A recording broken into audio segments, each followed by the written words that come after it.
Damien from Marketing Food Online, and I've got another great video filled with your questions, and we're going to get into the Q&A question right now.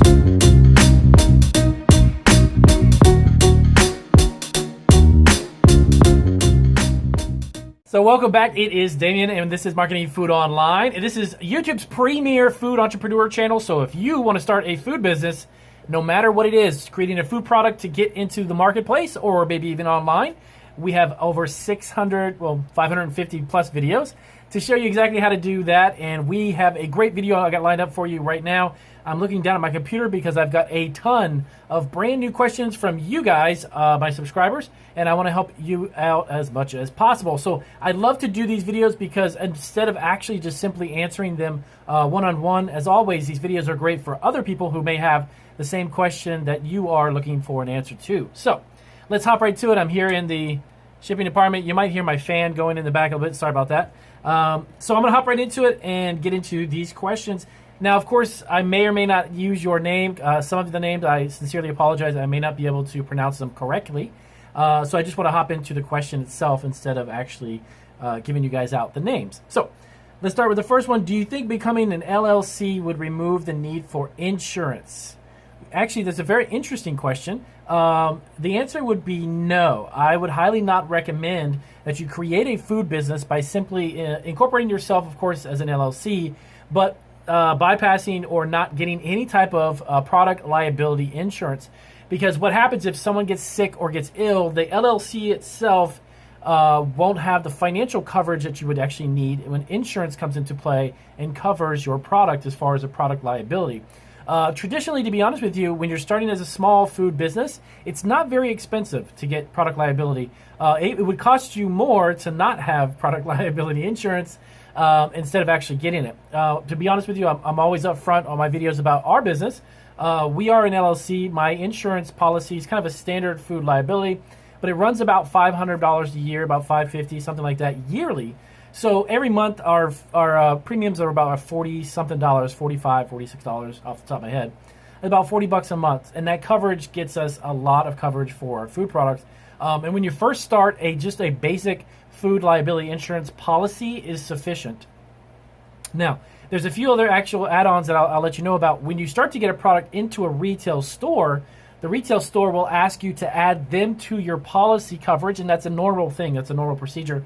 So let's say you were selling to Walmart, let's say, right? And you got a product and they put it in the store. They would want you to add them onto the insurance policy itself, put their name on it. So the products that are going to them will be covered through your liability on behalf of you as the one actually producing the product. So becoming an LLC doesn't really separate you from the fact that you're still liable for the food products. It's a type of a entity formation. Your business is considered an entity, and you have to figure out how that's going to be classified. So as an LLC, that doesn't necessarily mean, hey, I could just wash my hand with liability. I don't have to worry if somebody gets sick. Not a good idea. And again, that's just my opinion. I'm not a lawyer, not an accountant, but I have been in the food business for quite a while. So I would highly recommend you get some liability insurance for that. Now, let's see the next one. Would like to. Okay, yes, this is actually a really, really good one. This is from Gabrielle. I'll just use your first name, Gabrielle. I would like to know if there is any software that helps you know what items are good to sell on Walmart Marketplace. Yes and no. I say no only because I personally don't use them. I actually recently got into it. Has taken, to be quite honest with you, trying to sell a product on Walmart.com or get a application process to be approved to sell on the marketplace is very, for some strange reason, extremely difficult. Very time consuming. I've actually applied 6 times. I'm not really sure why it takes so long, but it is a very odd thing. Now, selling on the Walmart marketplace, in general, yes. A lot of the different markets, set aside Walmart, Amazon, eBay, Etsy, is there software out there? Is there programs available that help you find items that are hot? There is, but there's a drawback to that. And the reason why I personally have never used them, and I don't use them, there's a couple of videos I started when I first started Marketing Food Online YouTube channel that talked about some of those platforms. But as I dug a little deeper for what we do and what we sell here, we make our own products, it doesn't really apply to what we do, and I just don't use it. The drawback too is, this is what I was saying. When you find a quote unquote hot item or items that sell really well, there's more or less, there's probably about 50 or 100 sellers that are reselling that hot item. So it makes it very difficult, very competitive, and very difficult for you to make money selling those hot items because of that very factor. It's just that when you have too many people selling the same product repetitiously over and over, it's just not good. It's going to be very difficult to make margins. It's a very low margins because you'll have to keep cutting your price to beat the other guy or other 50 guys. That is why it's so important that if you could come up with your own product, you literally will set yourself apart.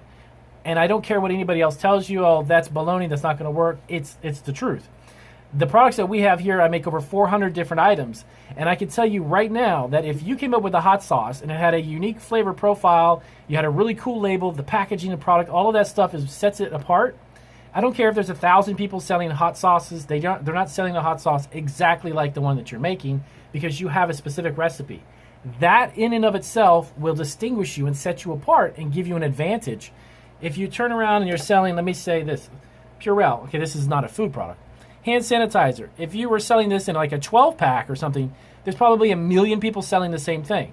Now, if you came up with your own type of hand sanitizer, and again, this is an example. If you came up with your own type and it had like a hand lotion or something that keeps your hands moist and it has a nice scent, lavender smell, or something that differentiates it, then you're going to sell way more of them than just reselling this. So the same concept applies to food. If you could come up with a great food product, it doesn't matter what it is, any category of foods, but it's yours and the recipe, the flavor profile, all of that is unique. You have a big advantage selling online than you would by just simply reselling something, okay? Now, so to answer your question, is there software? Yes. Is it worth your time to do all that and research and find it? I personally would say invest your time in creating a product for yourself. If you have a great food product recipe, go with it, believe in it, and just do it. There are plenty of companies that if you can't make it yourself, there's companies that are co-packers and private label companies. They can either process and make it for you, or they have a product lineup where you can simply just add your product to it and they put your label on it and it's done, okay? Now, I kind of make it sound super easy. Of course, nothing is always very easy to do, but do a little research, spend your time doing that, I would say, more so than trying to find another hot item because everybody's selling those items. So, next one up. Okay, so this one is actually, I wanted to get to this too as well. So yes, this is about farmers markets. Okay, this is one particular question. So I'm working on this right now, working on a food product. The state laws are very strong on farmers markets. So the one thing you need to do, this is in regards to knowing the laws about farmers markets. Okay, so every farmers market unto itself actually has the legal ability to establish its own laws or rules, I guess you want to say, not necessarily laws, but rules on selling at farmers markets. So check on your state and find specifically what type of food products that you're allowed to sell at farmers markets, and then find the farmers markets where they may or may not have fewer or less rules for you to get in there. And I can understand your question. It's kind of tedious having so many different rules and regulations and different hoops to jump through, and I can understand that. Sorry about that. I think something just bit me. Something actually just on my leg there. So yeah, double check on that and find out specifically about the farmers market that you want to go to and see if they have extra rules, if they have requirements, licensing, and other fees that are involved with it. And make sure that you, of course, go by the state laws that are set up. Not too many states actually govern what happens within the farmers market. It does fall under the cottage food laws, which every state has a type of cottage food law unto itself, and it varies greatly. But double check with the farmers market and try to get into the ones that aren't as difficult to do, that don't have so many different rules and regulations. And there's a lot of them. In the state that I'm at here, they actually have quite a few farmers markets where you just simply pay a fee and you set up your booth and that's it. It's not a lot of paperwork. There's not a lot of issues with getting into it. But then I've heard of some of them that are like, they have to do like tons of research on who you are. You got to fill out applications. They pay a percentage of what you make. Then there's a fee. Then there's just so much to it. So try to find the one that, you got to do a little bit of research on that one too. Find out one that's really the easiest one to get your foot in the door, and then begin to get sales going, because it's all about cash flow and making money, of course. And the longer it takes for you to find one, the more difficult it is to make money. Okay. This next one up is actually about, I did a video. This was a video I did quite a while ago about labeling, nutritional labels, actually. And this gentleman, this subscriber, is using a particular type of machinery and is incorporating a salt into the nuts that he uses, and incorporates the salt into it. But he wants to know what level of salt added in a continuous mode. So I think he's probably asking about how do you determine how much salt is in each serving or how much is in each package. Number one, when you create this food product, you need to create the package. You got to have it. I don't have one in front of me. I would grab it. Okay, here we go. Vitamins, right? So each container has a certain amount of servings inside of the packaging. Each packaging has those servings broken down on the nutritional label. If you want to find out how much salt is actually in the product that you're producing, you would have to get, of course, a nutritional analysis done on the package. So let's say you sold the nuts, the peanuts, let's say, and they were in a 1 pound bag. You would get a nutritional label set up for that 1 pound bag and then how many servings are in each of that 1 pound bag. That's going to determine how much salt is actually in it in each serving for the customer. So as the consumer eats each serving, they'll be able to know how much salt, how much fat, and all the other nutritional analysis is done. But that way you will know exactly how much salt is in each serving, because the nutritional analysis, the breakdown they'll do for you, will let you know exactly what is in each serving. But you have to determine the serving size. So if you create a 1 pound bag and you say 4 ounces is a serving size for your product, that means that bag of 4 ounces is going to have 4 servings because they equal 1 pound. Okay? So all of that would actually be done by a nutritional analysis done on the food product. Okay, so this is another great one, actually, in regards to commercial kitchens. So, looks like Wilmax Barbecue. Wilmax Barbecue, how would you go about barbecue? If you use smokers to cook your food, are you still in need of a commercial kitchen? Great question. It depends on location. Now, the reason why I say that is this. If you are at a commercial location, and let's say you're at a restaurant using a smoker, whatever type of equipment or apparatus you're using to make your product, where are you located? If you're at home and you're smoking meat and you want to sell it, there's a 99% chance that that's illegal. It's not legal under the cottage food law because you can't smoke meats and sell them from your home. That's a potentially hazardous food product. If you're at a commercial kitchen and you have a smoker and you're producing a product there, packaging it, and looking to sell to people from a commercial location, that's totally different. Okay? Now, again, this would also be determined upon your city and the state. You'd have to check on the state and the city that you're in and find out how to produce and where you can produce it, because the where is the most important part. Making barbecue from home, that's a no-no in pretty much 99% of the cottage food laws, so you can't really do that. Now, can you do it from a commercial kitchen? Yes. You'd have to have the smoker on the property or the premises of the commercial kitchen, do your smoking, and then from there, where you sell it's going to be dictated on what type of a business that you have. So, from home, it's a no-no. I definitely wouldn't do that. Somebody got sick, you could get in some serious trouble. Okay, where can I... Okay, ice pack. Actually, this is a question, and this is a really quick answer. Selling frozen food. This was a video that I did about frozen foods, and I had a question from that video about ice packs. Really good, easy, simple question. Where do I get ice packs? I personally actually get them from Uline. There's a couple sellers on eBay, believe it or not, that have great prices on ice packs.